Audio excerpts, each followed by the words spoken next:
नमस्कार।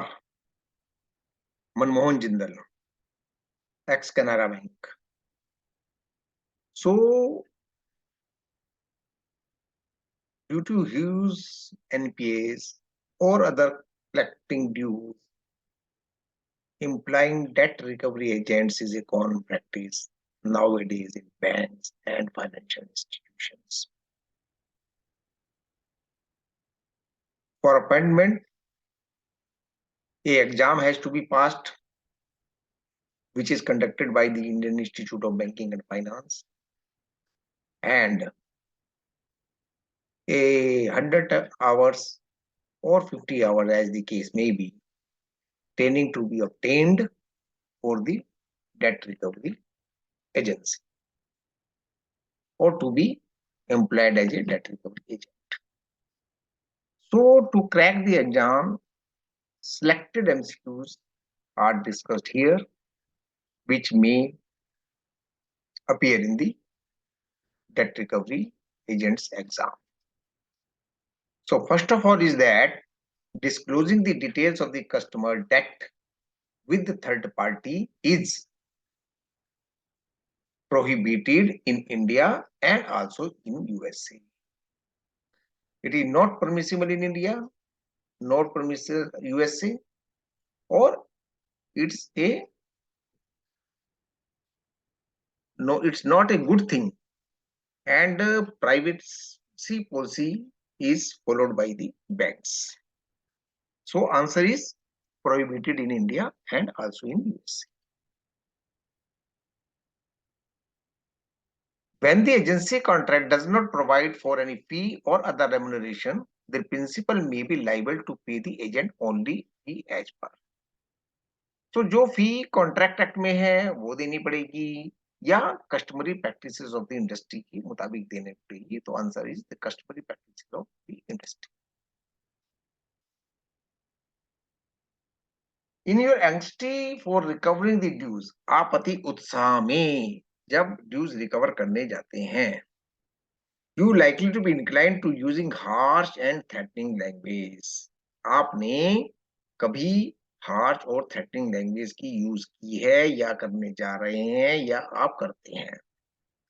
यह approach improper है क्योंकि may antagonize the borrower into not paying, inhuman and demeaning, may attract legal structures if pursued in the court. ये customer को गुस्सा दिला सकती है, उसे पैसा ना देने के लिए प्रेरित कर सकती है। इनह्यूमन तो है ही क्योंकि इस बात की प्रैक्टिस कोई भी ना रिजर्व बैंक ऑफ इंडिया, ना model policy of IBA and कोई भी बैंक इसको एंडोर्स नहीं करता है। और यदि कस्टमर चाहे तो मानहानि का मुकदमा और चीज के लीगल एक्शन भी ले सकता है। So answer is all of the above. Retail loans excepting housing loans are generally is large amount, medium amount, small amount, medium and small amount. So housing loan retail में housing loan, vehicle loan और consumers appliances loan like fridge, TV etcetera, तो इसमें housing loan ही ज्यादातर सबसे बड़े होते हैं, वरना तो जनरली स्मॉल अमाउंट्स की ही श्रेणी में आ जाते हैं। तो answer is small amount. A check is signed delivered by the borrower to the lender is like a promise or assurance by the borrower to the lender that, जब एक आदमी check sign करके बोरोवर लेंडर को deliver करता है तो एक promise और एश्योरेंस के साथ देता है कि क्या क्या क्या एश्योरेंस है कि वह सफिशिएंट बैलेंस रखेगा, प्रॉपर अरेंजमेंट करेगा, कोई खाते में लीगल इंस्ट्रक्शंस नहीं है, उसका चेक स्टॉप नहीं किया जाएगा, या cheque will be honoured on presentation. So the best assurance is that the cheque will be honoured on presentation, कि आपका जब भी आप प्रेजेंट करेंगे आपका चेक ऑनर हो जाएगा। और ये बाकी तीन जो है उसी की पार्ट है। जब चेक ऑनर हो जाएगा, ये एश्योरेंस है, तो उसको प्रॉपर बैलेंस भी रखना पड़ेगा। उसके खाते में कोई लीगल रिस्ट्रिक्शन नहीं होनी चाहिए और उसका चेक स्टॉप नहीं होना चाहिए। So answer is cheque will be honoured on presentation. The recovery staff members should in scheduled time their dues collection efforts। कब करना चाहिए? मान लो रिकवरी स्टाफ को एक प्लान करना पड़ता है, मैं कस्टमर के पास कब जाऊं, कब उससे अच्छा पैसा मिल सकता है, तो ऐसे प्लान करना पड़ता है। तो near bank half yearly closing date to achieve the presentable NP figures, क्या वह सिर्फ हाफ ईयरली क्लोजिंग के दौरान ही एफर्ट करेगा या लीन वीक्स में करेगा, months to better utilisation if branch itself, for better utilisation if the branch itself, और या फिर साइक्रोनाइज करेगा with the cash flow patterns of the debt, both a and b. So here is that कि उसको पता होना चाहिए कि कस्टमर के पास कब पैसा आता है। यदि वह सैलरीड आदमी है तो 1 या 2 तारीख में आएगा, या उसको पता है कि उसकी ड्यू डेट 10 तारीख या 7 तारीख है। कई बार मजदूरी वगैरह 7 तारीख होती है, सैलरी वगैरह 1 तारीख को आ जाती है, या कभी उसकी कोई जमीन बिकी है, कोई उसकी एफडी मैच्योर हुई है, या और कुछ अगर जानकारी है तो, या उसको एक आइडिया होना चाहिए कि कस्टमर कब कैश इनरिच होता है, कब उसके पास कैश फ्लो आता है। सो उसी समय जब ऐसा पैटर्न दिखे उसके बिहेवियर में, तो तब जाएगा, तो उसको एफर्ट उसके ज्यादा फ्रूटफुल होंगे और रिकवरी अच्छी तरह हो जाएगी। Before making a meeting who has not paid his loan instalment to the bank, you go through the loan agreement between the customer and the bank. ठीक है जी, आपने उसका लोन एग्रीमेंट देखा। The loan agreement has details of the candidate financial status. In such case, you should use this information for personal use.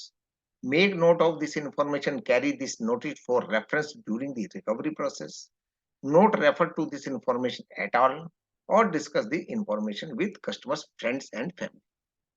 So, personal use के लिए information use करना ban है।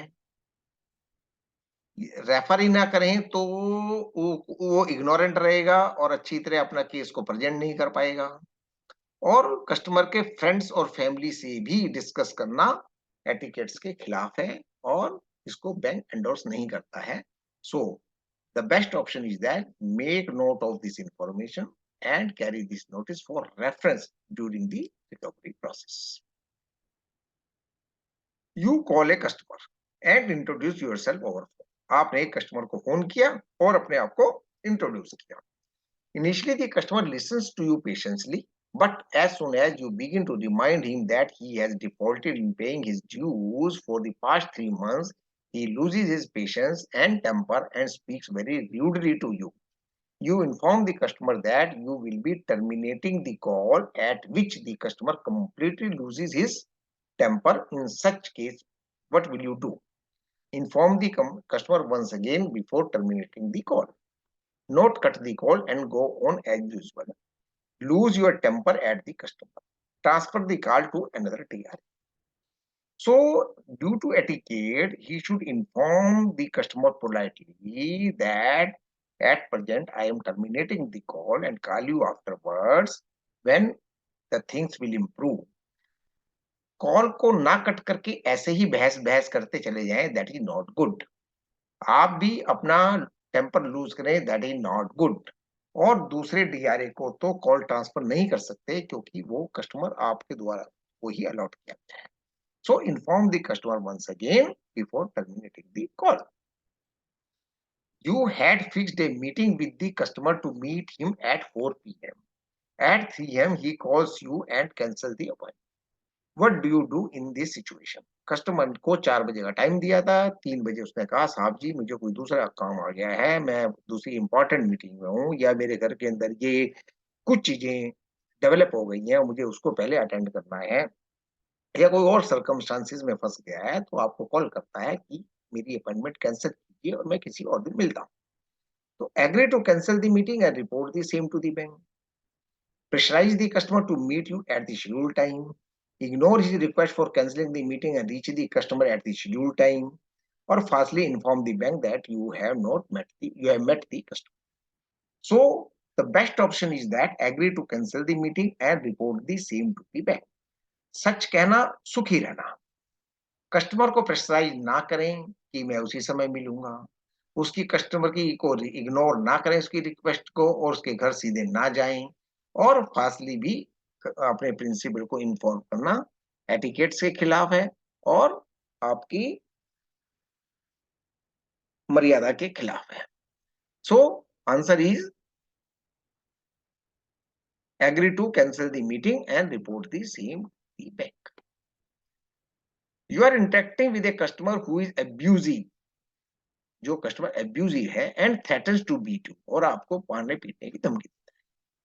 Such responses during calls and personal visits should be recorded audio video with the customer having full knowledge of it, be recorded audio and video without the customer having knowledge of it, be recorded audio video by the customer agent's friends secretly, or not be recorded video at all.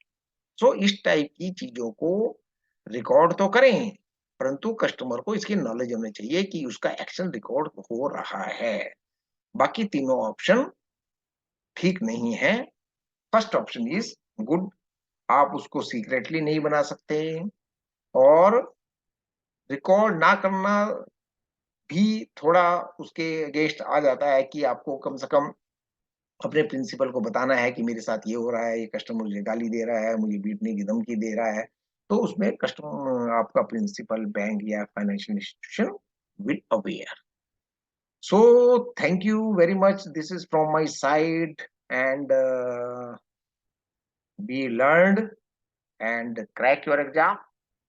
Small disclaimer, if any question I have read wrongly or answer is read wrongly, kindly inform and give me a chance to correct it. Thank you.